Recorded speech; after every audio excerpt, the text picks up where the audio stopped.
ଆଜି ଆମେ ପଢ଼ିବା +3 third semester Odia honours paper 7 unit 4ର ଓଡ଼ିଆ ଶବ୍ଦ ସମ୍ଭାର ବିଷୟରେ ଆଲୋଚନା କରିବା। ପର କ୍ଲାସ୍ରେ ଆମେ ପେପର 7ର ୟୁନିଟ୍ 3ର ସମାସ ବିଷୟରେ ଆଲୋଚନା କରିଥିଲେ। ଯେଉଁମାନେ ବି ଦେଖିନାହାନ୍ତି ମୁଁ ଡେସ୍କ୍ରିପ୍ସନ୍ରେ ଲିଙ୍କ୍ ଦେଇଦେବି, ଆପଣମାନେ ଯାଇକି ଦେଖିନେବେ। ତ ଚାଲନ୍ତୁ ଆରମ୍ଭ କରିବା। ଆଜି ଶବ୍ଦ ସମ୍ଭାର କ'ଣ କ'ଣ ରହିଅଛି ଆଜି ଦେଖିବା। ଓଡ଼ିଆ ଶବ୍ଦ ସମ୍ଭାର ବିଷୟରେ ଆଲୋଚନା କର। ମନୁଷ୍ୟ ଏକ ସାମାଜିକ ପ୍ରାଣୀ ହୋଇଥିବାରୁ ସମାଜରେ ବାସ କରିବାକୁ ହେଲେ ଅନ୍ୟ ଉପରେ ନିର୍ଭର କରିବାକୁ ପଡ଼ିଥାଏ। ମନୁଷ୍ୟ ଏକ ସାମାଜିକ ପ୍ରାଣୀ ଅଟେ ଓ ସେ ସମାଜରେ ବାସ କରିବା ପାଇଁ ସେ ନିଜ ଉପରେ ନିର୍ଭର ନ କରି ଅନ୍ୟ ଉପରେ ନିର୍ଭର କରିବାକୁ ପଡ଼ିଥାଏ। କାହିଁକିନା ସେ ହେଉଛି ଏକ ସାମାଜିକ ପ୍ରାଣୀ। ଭାବର ଆଦାନ ପ୍ରଦାନ ପାଇଁ ମଧ୍ୟ ଅନ୍ୟାନ୍ୟ ଭାଷା ଆହରଣ କରିବା ସହିତ ନିଜ ଭାଷାକୁ ମଧ୍ୟ ବିକିରଣ କରିଥାଏ। ଭାବର ଆଦାନ ପ୍ରଦାନ ପାଇଁ ମଧ୍ୟ ସେ ଅନ୍ୟ ଭାଷା ଉପରେ ଆହରଣ କରି ରହିଥାଏ, ନିଜ ଭାଷାକୁ ମଧ୍ୟ ବିକିରଣ କରିଥାଏ। ଫଳରେ ଗୋଟିଏ ଦେଶର ଭାଷା ସହିତ ଅନ୍ୟାନ୍ୟ ଦେଶର ସାମଞ୍ଜସ୍ୟ ଦେଖା ଦେବା ସହିତ ଗୁଡ଼ାଏ ଶବ୍ଦ ମଧ୍ୟ ଭାଷାରେ ପ୍ରବେଶ କରି ଭାଷାକୋଷକୁ ସମୃଦ୍ଧ କରେ। ବୁଝିପାରିଲେ? ଗୋଟିଏ ଦେଶର ଭାଷା ସହିତ ଅନ୍ୟ ଦେଶର ସାମଞ୍ଜସ୍ୟ ଦେଖାଦେବା ସହିତ ଗୁଡ଼ାଏ ଶବ୍ଦ ମାନେ ଅନେକ ଶବ୍ଦ ଭାଷାରେ ପ୍ରବେଶ କରିଥାଏ। ବୁଝିପାରିଲେ? ଗୋଟେ ଦେଶ ସହିତ ଅନ୍ୟ ଦେଶ ଯେତେବେଳେ ବିକରିତ ହୋଇଥାଏ ପଶିଥାଏ, ସେଇଟା ସେ ଗୋଟିଏ ଦେଶର ଯେକୌଣସି ଭାଷା ବି ଥାଉ ନା କାହିଁକି ଅନ୍ୟ ଦେଶ ଯେତେବେଳେ ତା ଭିତରେ ପଶିଥାଏ ତାର ଭାଷା ଅଧିକ କିଛି ବଢ଼ି ଯାଇଥାଏ, ନୂତନ ଭାଷା କିଛି ସୃଷ୍ଟି କରିଥାଏ। ବୁଝିପାରିଲେ? ଭାଷାରେ ପ୍ରବେଶ କରି ଭାଷାକୋଷକୁ ସମୃଦ୍ଧ କରେ ବଢ଼ାଏ। ବୁଝିପାରିଲେ? ଅତୀତରେ ଭାରତବର୍ଷ ସହିତ ଅନ୍ୟାନ୍ୟ ଦେଶମାନଙ୍କର ବିଭିନ୍ନ ଦୃଷ୍ଟିକୋଣରୁ ସମ୍ପର୍କ ପ୍ରତିଷ୍ଠା ହେବା ଫଳରେ ଭାରତୀୟ ଭାଷାମାନଙ୍କର ବିଦେଶୀ ଭାଷା ଗୁଡ଼ାକ ଶବ୍ଦ ଭାବରେ ଆଦାନ ପ୍ରଦାନ ମାଧ୍ୟମରେ ଭେଳି ଭାବେ ପ୍ରବେଶ କରି ଯାଇଛି। ବୁଝିପାରିଲେ? ଅତୀତରେ ଭାରତବର୍ଷ ସହିତ ଅନ୍ୟାନ୍ୟ ଦେଶମାନଙ୍କ ବିଭିନ୍ନ ଦୃଷ୍ଟିକୋଣରୁ ଭାରତବର୍ଷ ସହିତ ଅନ୍ୟାନ୍ୟ ଦେଶ ଯେଉଁ ସବୁ ରହିଲେ ତାଙ୍କ ଦୃଷ୍ଟିକୋଣରୁ ସମ୍ପର୍କ ପ୍ରତିଷ୍ଠା ହେବା ଫଳରେ ସେମାନଙ୍କ ସହିତ ଭାରତବର୍ଷର ସମ୍ପର୍କ ପ୍ରତିଷ୍ଠା ହେବା ଫଳରେ ଅନ୍ୟାନ୍ୟ ଦେଶ ସହିତ ବୁଝିପାରିଲେ ଭାରତୀୟ ଭାଷାମାନଙ୍କର ବିଦେଶୀ ଭାଷା ଗୁଡ଼ାଏ ଶବ୍ଦ ଭାବରେ ଆଦାନ ପ୍ରଦାନ ମାଧ୍ୟମରେ ଭେଳି ଭାବେ ପ୍ରବେଶ କରାଯାଇଛି। ବୁଝିପାରିଲେ? ଯେ ଜାଣିଲେ କଷ୍ଟକର ପଡ଼ିଛି। ଅତୀତରେ ଭାରତକୁ ଆଗମନ ପୂର୍ବରୁ ଏ ଦେଶର ଦ୍ରାବିଡ଼ ଓ ଆଦିବାସୀମାନେ ବସବାସ କରୁଥିଲେ। ଭାରତକୁ ଆର୍ଯ୍ୟମାନେ ଆଗମନ ପରେ ଯେଉଁ ଭାଷାରେ କଥାବାର୍ତ୍ତା କଲେ ତାହାକୁ ଭାରତୀୟ ଆର୍ଯ୍ୟ ଭାଷା କୁହାଯାଏ। ବୁଝିପାରିଲେ? ଭାରତୀୟ ଭାଷା ଯେମିତି ଥିଲା ଭାରତୀୟ ଭାଷା ଓଡ଼ିଆ ଭାଷାରେ ଥିଲା। ତାପରେ ଆର୍ଯ୍ୟମାନେ ଯେତେବେଳେ ଭାରତବର୍ଷକୁ ପ୍ରବେଶ କଲେ ତାଙ୍କ ଭାଷା କିଛିଟା ଓଡ଼ିଶାରେ ଦେଖାଗଲା, ଆମ ଭାରତବର୍ଷରେ ଦେଖାଯାଇଥିଲା। ତ ତାଙ୍କରି ଭାଷାକୁ କ'ଣ କୁହାଯାଉଥିଲା? ଭାରତୀୟ ଆର୍ଯ୍ୟ ଭାଷା ରୂପରେ ତାର ନାମକରଣ କରାଯାଇଥିଲା। ବୁଝିପାରିଲେ? ଏହି ଭାରତୀୟ ଆର୍ଯ୍ୟ ଭାଷାମାନଙ୍କ ଠାରୁ ଭାରତୀୟ ଭାଷାମାନଙ୍କର ସୃଷ୍ଟି। ଏହି ଆର୍ଯ୍ୟ ଭାଷାମାନଙ୍କ ଠାରୁ ଭାରତୀୟ ଭାଷା ସୃଷ୍ଟି ହୋଇଅଛି। ଭାରତୀୟ ଆର୍ଯ୍ୟ ଭାଷା ମୁଖ୍ୟତଃ ତ୍ରିବିଧ ସ୍ତର। ଭାରତୀୟ ଆର୍ଯ୍ୟ ଭାଷା ମୁଖ୍ୟତଃ ତ୍ରିବିଧ ସ୍ତର 3 ସ୍ତର ବିଶିଷ୍ଟ ଆର୍ଯ୍ୟ ଭାଷା ରହିଅଛି। ଯଥା ଦେଖିବା ପ୍ରାଚୀନ ଭାରତୀୟ ଆର୍ଯ୍ୟ ଭାଷା, ମଧ୍ୟ ଭାରତୀୟ ଆର୍ଯ୍ୟ ଭାଷା, ଆଧୁନିକ ଭାରତୀୟ ଆର୍ଯ୍ୟ ଭାଷା। ବୁଝିପାରିଲେ? ଭାରତୀୟ ଆର୍ଯ୍ୟ ଭାଷାକୁ 3 ଭାଗରେ ବିଭକ୍ତ କରାଯାଇଛି। ତ୍ରିବିଧ ସ୍ତର ରୂପେ ସେ ରହିଅଛି। ଗୋଟେ ହେଲା ପ୍ରାଚୀନ ଭାରତୀୟ ଆର୍ଯ୍ୟ ଭାଷା, ମଧ୍ୟ ଭାରତୀୟ ଆର୍ଯ୍ୟ ଭାଷା, ଆଧୁନିକ ଭାରତୀୟ ଆର୍ଯ୍ୟ ଭାଷା ଦେଇ ବିକଶିତ ହୋଇଛି। ପ୍ରାଚୀନ ଭାରତୀୟ ଆର୍ଯ୍ୟ ଭାଷା କହିଲେ ସଂସ୍କୃତ ଭାଷାକୁ ହିଁ ବୁଝାଏ। ପ୍ରାଚୀନ ଭାରତୀୟ ଆର୍ଯ୍ୟ ଭାଷା କହିଲେ ମୁଖ୍ୟତଃ ସଂସ୍କୃତ ଭାଷାକୁ ହିଁ ବୁଝାଇଥାଏ। ଏହି ପ୍ରାଚୀନ ଭାରତୀୟ ଆର୍ଯ୍ୟ ଭାଷା ମଧ୍ୟ ଭାରତୀୟ ଆର୍ଯ୍ୟ ଦେଇ ଆଧୁନିକ ଭାରତୀୟ ଆର୍ଯ୍ୟ ଭାଷାରେ ପହଞ୍ଚିଛି। ବୁଝିପାରିଲେ? ଏହି ପ୍ରାଚୀନ ଭାରତୀୟ ଆର୍ଯ୍ୟ ଭାଷାଟି ମଧ୍ୟ ଦେଇ ଆର୍ଯ୍ୟ ଭାଷା ଭାରତୀୟ ଆର୍ଯ୍ୟ ଭାଷା ସହିତ ମିଳିତ ହୋଇଅଛି। ଆଧୁନିକ ଭାଷାମାନଙ୍କରେ ଓଡ଼ିଆ ଭାଷାକୁ ହିଁ ସ୍ୱୀକୃତ। ତେଣୁ ଓଡ଼ିଆ ଶବ୍ଦ ଭଣ୍ଡାର କଥାକୁ ବିଚାର କଲା ବେଳେ ବୃହତ୍ତର ଦୃଷ୍ଟିରୁ ଶବ୍ଦମାନଙ୍କୁ 2 ଭାଗରେ ବିଭକ୍ତ କରାଯାଇଛି। ପ୍ରଥମତଃ ହେଉଛି ମୌଳିକ ଓ ଦ୍ୱିତୀୟତଃ ହେଉଛି ବୈଦେଶିକ। ଏହି ମୌଳିକ ଶବ୍ଦମାନଙ୍କ ମଧ୍ୟରେ ତତ୍ସମ, ତଦ୍ଭବ, ଦେଶଜ ଓ ଦ୍ରାବିଡ଼ ତଥା ଅନ୍ୟତମ। ବୈଦେଶିକ ଶବ୍ଦମାନଙ୍କ ମଧ୍ୟରୁ ଜାବନିକ, ପାର୍ସୀ, ଆରବୀ, ତୁର୍କୀ ଓ ୟୁରୋପୀୟ, ଇଂରେଜ, ଫରାସୀ, ପର୍ତ୍ତୁଗୀଜ ଓ ଲଦାଜ ଆଦି ଅନ୍ୟତମ। ଏହି ବୈଦେଶିକ ଶବ୍ଦକୁ ମଧ୍ୟ ଆଗନ୍ତୁକ ଶବ୍ଦ ଭାବେ ଗ୍ରହଣ କରାଯାଇପାରେ। ବୁଝିପାରିଲେ? ତାପରେ ଆସିଲା ଦେଖ ତତ୍ସମ। ତତ୍ସମର ଅର୍ଥ କ'ଣ ଦେଖିବା? ସଂସ୍କୃତ ଭାଷାକୁ ବୁଝାଯାଇଥାଏ ତେଣୁ ସଂସ୍କୃତ ଭାଷା ତତ୍ସମ ସଂସ୍କୃତ ଭାଷାକୁ ହିଁ ବୁଝାଯାଇଥାଏ। ବୁଝିପାରିଲେ? ଏହାର ଅର୍ଥ ହେଉଛି ସଂସ୍କୃତ ଭାଷାକୁ ସେ ବୁଝାଇ ଯାଇଥାଏ। ତେଣୁ ସଂସ୍କୃତ ଭାଷାରେ ଯେଉଁ ଶବ୍ଦ ଗୁଡ଼ିକ ଅବିକଳ ଭାବରେ ଓଡ଼ିଆ ଭାଷାରେ ବ୍ୟବହୃତ ତାହାକୁ ତତ୍ସମ ଶବ୍ଦ କୁହାଯାଏ। ସଂସ୍କୃତ ଭାଷାରେ ଯେଉଁ ଶବ୍ଦ ଗୁଡ଼ିକ ଅବିକଳ ଭାବରେ ଓଡ଼ିଆ ଭାଷାରେ ବ୍ୟବହୃତ ତାହାକୁ ତତ୍ସମ ଶବ୍ଦ କୁହାଯାଏ। ତତ୍ସମ ବା ତତ୍ସମ ତତ୍ଯୁକ୍ତ ସମ ଅର୍ଥାତ୍ ସଂସ୍କୃତ ସହିତ ଅବିକଳ ଭାବରେ ସମାନ। ସଂସ୍କୃତ ହେଉଛି ପ୍ରାଚୀନ ଭାରତୀୟ ଆର୍ଯ୍ୟ ଭାଷା। ଏହା ପରେ ପରେ ମଧ୍ୟ ଭାରତୀୟ ଆର୍ଯ୍ୟ ଭାଷା ଗୁଡ଼ିକର ସୃଷ୍ଟି ଏବଂ ମଧ୍ୟ ଭାରତୀୟ ଆର୍ଯ୍ୟ ଭାଷାରେ ପରବର୍ତ୍ତୀ ପର୍ଯ୍ୟାୟ ହେଉଛି ଆଧୁନିକ ଆର୍ଯ୍ୟ ଭାଷା। ଯେଉଁ ଶବ୍ଦ ଗୁଡ଼ିକ ଅବିକଳ ଭାବେ ଏବଂ ପ୍ରତୀକ୍ଷା ଭାବେ ସଂସ୍କୃତରୁ ଓଡ଼ିଆକୁ ଆସିଅଛି ତାହାକୁ ତତ୍ସମ କୁହାଯାଏ। ବୁଝିପାରିଲେ? ଯେଉଁ ଶବ୍ଦ ଗୁଡ଼ିକ ଅବିକଳ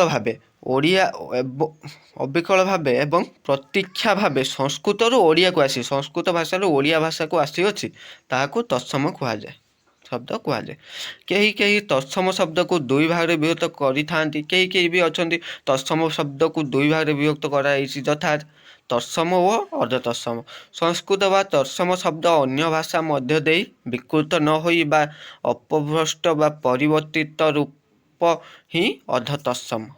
ବୁଝିପାରିଲେ? ଓଡ଼ିଆ ଭାଷାରେ ବ୍ୟବହୃତ ହେଉଥିବା ତତ୍ସମ ଶବ୍ଦ ଗୁଡ଼ିକ ହେଉଛି ତଥା ଅକ୍ଷତ, ଅଙ୍କ, ଲଳିତ, ଉତ୍କୃଷ୍ଟ, ଏକାଦଶୀ, ଏତୋପ୍ରୋତ, କନକ, ଖଗ, ଗର୍ତ୍ତ, କଟାକ୍ଷ, ଛାୟା, ଟୀକା, ତଣ୍ଡୁଳ, ଦନ୍ତ, ମଧ୍ୟ, ନୟନ, ବଂଶୀ, ଭକ୍ତ, ମୂର୍ଖ, ଜବ, ରକ୍ଷଣ, ଲକ୍ଷଣ, ଶଙ୍କର, ଶୟନ, ସଂକ୍ରାନ୍ତ, ହର୍ଗ, କ୍ଷମା, କ୍ଷତ୍ରିୟ ଇତ୍ୟାଦି ଗୁଡ଼ିକ ହେଉଛି ତତ୍ସମ ଶବ୍ଦ ଗୁଡ଼ିକ ହେଉଅଛି। ବୁଝିପାରିଲେ? ଏତିକି ତତ୍ସମ ଶବ୍ଦରେ ରହିଅଛି। ତାପରେ ଅର୍ଦ୍ଧତତ୍ସମ କ'ଣ ଦେଖିବା? ଅର୍ଦ୍ଧତତ୍ସମ ଶବ୍ଦ କହିଲେ ଯେଉଁ ଶବ୍ଦରୁ ବ୍ୟବହୃତ ପ୍ରାଚୀନ ଭାରତୀୟ ଆର୍ଯ୍ୟ ବା ପ୍ରାକୃତ ଭାଷା ନ ଦେଇ ଓଡ଼ିଆ ଭାଷାରେ ପ୍ରବେଶ କଲାବେଳେ ପରିବର୍ତ୍ତିତ ହୋଇଯାଇଛି ବା ଏହାକୁ ଅର୍ଦ୍ଧ ଏହା ତତ୍ସମ ଶବ୍ଦର ସିଧାସଳଖ ଅପଭ୍ରଷ୍ଟ ବା ବିକୃତ ରୂପ, ଯଥା ତତ୍ସମ ଆଉ ଅର୍ଦ୍ଧତତ୍ସମ। ତତ୍ସମରେ ହେଲା ଅଳ୍ପ, ଅର୍ଦ୍ଧତତ୍ସମରେ ହେଲା ଅଣିଷ। ଉଷ୍ମ ତତ୍ସମରେ ଉଷ୍ମ, ଅର୍ଦ୍ଧତତ୍ସମରେ ଉଷୁମ। ତତ୍ସମରେ କୁମାରୀ, ଅର୍ଦ୍ଧତତ୍ସମରେ ସେଇଟା ହେଲା କୁଆଁରୀ। ନଗ୍ର ତତ୍ସମ, ଅର୍ଦ୍ଧତତ୍ସମରେ ନଅର। ପୂର୍ଣ୍ଣିମା ତତ୍ସମ, ଅର୍ଦ୍ଧତତ୍ସମରେ ହେବ ସେଇଟା ପୁନେଇ। ଗୃହସ୍ଥ ତତ୍ସମ, ଅର୍ଦ୍ଧତତ୍ସମରେ ହେବ ସେଇଟା ଗେରସ୍ତ। ସେପରି ଛାୟା, ଛାଇ। ଲଜ୍ଜା, ଲଜ୍ଜା। ତାପରେ ତଦ୍ଭବ କ'ଣ ଦେଖିବା? ପ୍ରାଚୀନ ଭାରତୀୟ ଆର୍ଯ୍ୟ ସଂସ୍କୃତ ଭାଷାରୁ ମଧ୍ୟ ଭାରତୀୟ ଆର୍ଯ୍ୟ ପ୍ରାକୃତ ଦେଇ ବିବର୍ତ୍ତନ ହୋଇ ନବୀନ ଭାରତୀୟ ଆର୍ଯ୍ୟ ଓଡ଼ିଆରେ ପ୍ରବେଶ କରିଥିବା ଶବ୍ଦକୁ ତଦ୍ଭବ ଶବ୍ଦ କୁହାଯାଏ। ତଦ୍ଭବ ତତ୍-ଯୁକ୍ତ ଭବ ଅର୍ଥ ସେଥିରୁ ଜାତ ଅର୍ଥାତ୍ ସଂସ୍କୃତିରୁ ଜାତ। ଅତଏବ ଯେଉଁ ଶବ୍ଦ ସଂସ୍କୃତରୁ ପରିବର୍ତ୍ତିତ ହୋଇ ପ୍ରାକୃତ ମାଧ୍ୟମରେ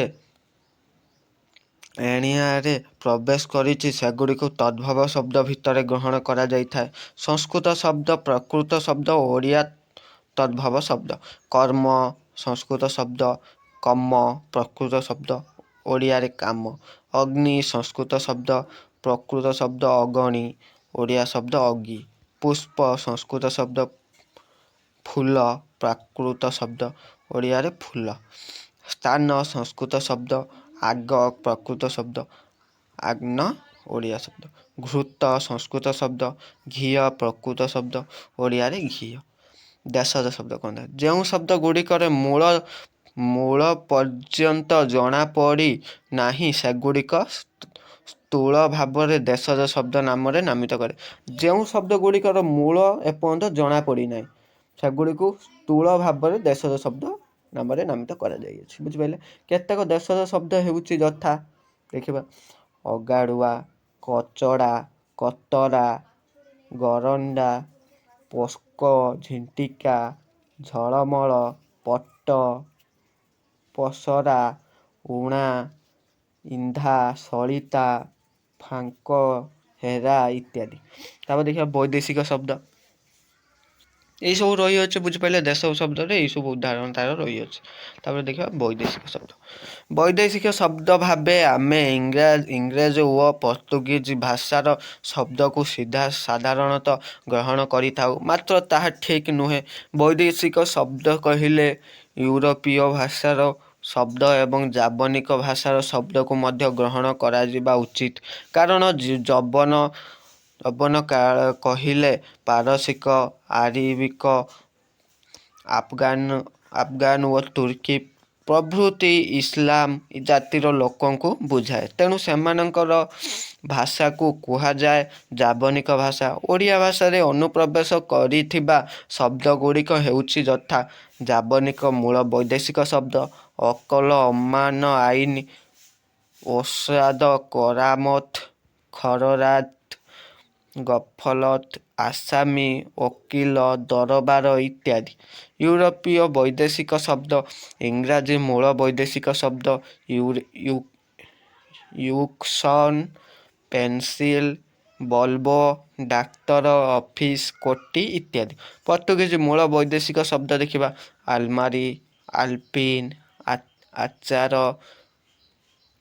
ତାହାରିଆ, ପାଉଁରୁଟି, ଦିସ୍ତଲ, ସାବୁନ ଇତ୍ୟାଦି। ଓଡ଼ିଆ ଭାଷାରେ ଶବ୍ଦ ସମ୍ଭାର ବିଭିନ୍ନ ଉତ୍ସରୁ ଉଚ୍ଚରିତ ହୋଇ ବିପୁଳ ରୂପ ଧାରଣ କରିପାରୁଛି। ବୁଝିପାରିଲେ, ଓଡ଼ିଆ ଭାଷାର ଶବ୍ଦ ସମ୍ଭାର ବିଭିନ୍ନ ଉତ୍ସରୁ ଉଚ୍ଚରିତ ହୋଇ ବିପୁଳ ରୂପ ଧାରଣ କରିଅଛି। କେତେକ କ୍ଷେତ୍ରରେ ବୈଦେଶିକ ଭାଷାରେ ଶବ୍ଦ ବୋଲି ସହଜରେ ଜାଣି ହୁଏ ନାହିଁ। କେତେକ ଭାଷାରେ ମଧ୍ୟ ଏହା ବୈଦେଶିକ ଭାଷାରେ ଶବ୍ଦ ବୋଲି ସହଜରେ ଜାଣି ହୁଏ ନାହିଁ। ପୁଣି ଓଡ଼ିଆ ଭାଷାର ଶବ୍ଦ ଭଣ୍ଡାର ତାହାର ରୂପ, ଅର୍ଥ, ଧ୍ୱନି ଆଦିରେ ସ୍ୱତନ୍ତ୍ର ରକ୍ଷା କରିପାରିଛି ଏବଂ ବୁଝିପାରିଲେ, ଓଡ଼ିଆ ଭାଷାର ଶବ୍ଦ ଭଣ୍ଡାର ତାହାର ରୂପ, ଅର୍ଥ, ଧ୍ୱନି ଆଦିରେ ସ୍ୱତନ୍ତ୍ର ରକ୍ଷା କରିପାରିଛି ବୋଲି ଏକ ମୌଳିକ ଭାଷାର ଶବ୍ଦ ଭଣ୍ଡାର ଭାବେ ପ୍ରତିଷ୍ଠା ଲାଭ କରିପାରିଛି। ବୁଝିପାରିଲେ, ଏଇଠି ଆମର ଗୋଟେ ଲଙ୍ଗ କ୍ୱେଶ୍ଚନ୍ ସରିଯାଇଛି। ଆମର ଓଡ଼ିଆ ଶବ୍ଦ ଭଣ୍ଡାରର ଯେତେ ଗୁଡ଼ିକ ରହିଅଛି, ଓଡ଼ିଆ ଶବ୍ଦ ଭଣ୍ଡାରର ଏକ ଇମ୍ପୋର୍ଟାଣ୍ଟ ଲଙ୍ଗ କ୍ୱେଶ୍ଚନ୍ ଆମେ ସାରି ଦେଇଛନ୍ତି। ଯଦି ଆପଣମାନଙ୍କୁ ଭିଡ଼ିଓଟି ଭଲ ଲାଗିଥିବ ତାହେଲେ ଲାଇକ୍ କରିବେ, ସେୟାର କରିବେ ଏବଂ ସବସ୍କ୍ରାଇବ୍ କରିବାକୁ ଜମା ବି ଭୁଲିବେନି। ଯଦି ଆପଣମାନେ ନୂଆ କରି ମୋ ଚ୍ୟାନେଲକୁ ଆସିଛନ୍ତି ତାହେଲେ ସବସ୍କ୍ରାଇବ୍ କରି ବେଲ୍ ଆଇକନ୍ ଉପରେ କ୍ଲିକ୍ କରିଦିଅନ୍ତୁ, ଅଲ୍ରେ ସିଲେକ୍ଟ କରିଦିଅନ୍ତୁ, ଯାହାଫଳରେ ନୂଆ ନୂଆ ଭିଡ଼ିଓ ଆପଣମାନଙ୍କ ପାଖରେ ପହଞ୍ଚି ପାରିବ। ଏବଂ ବହୁତ କିଛି ଆମେ ଇମ୍ପୋର୍ଟାଣ୍ଟ ଲଙ୍ଗ କ୍ୱେଶ୍ଚନ୍ ଆଲୋଚନା କରିଅଛନ୍ତି। ଯେଉଁମାନେ ବି ଦେଖିନାହାନ୍ତି ଯାଇକି ଦେଖନ୍ତୁ, ପର ଭିଡ଼ିଓରେ ମୁଁ ସବୁ ଆଲୋଚନା କରିଅଛି। ତ ଯଦି ଭିଡ଼ିଓଟି ଆପଣମାନଙ୍କୁ ଭଲ ଲାଗିଥିବ ତାହେଲେ ନିଶ୍ଚିତ ଭାବରେ ଆପଣମାନଙ୍କ ସାଙ୍ଗମାନଙ୍କୁ ସେୟାର କରିଦେବେ, ଯାହାଫଳରେ ସେମାନେ ବି ସହଯୋଗ ପାଇପାରିବେ ପଢ଼ିବା ପାଇଁ। ତ ମୁଁ ଏବେ ରହିଲି, ଜୟ ଜଗନ୍ନାଥ।